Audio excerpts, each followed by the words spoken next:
कशावरून ठरवलास तू कृष्णा? अंश समान असेल तर ज्याचा छेद लहान तो अपूर्णांक मोठा. Very good. चल रे स्वराज.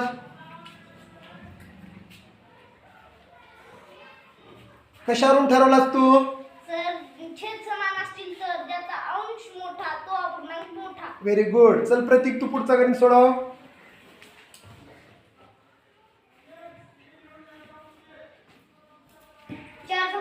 4 3 दुनी 6.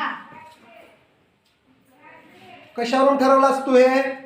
सर ज्या पूर्णांकाचा छेद ही भिन्न व अंशी भिन्न असेल तर तिरपा गुणाकार करून मोठा पूर्णांक ठरवायचा. मग कोणता मोठा पूर्णांक आहे त्यात? हा.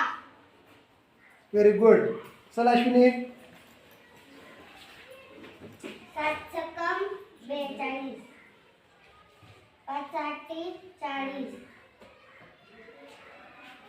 कशावरून केली बाळा तू? सर छेद अंशी भिन्न छेदी भिन्न असेल तर तिरपा गुणाकार मोठा अपूर्णांक ठरवावा. तिरपा गुणाकार करून ठरवलीस. Very good. छान. काय लावता सरांनी?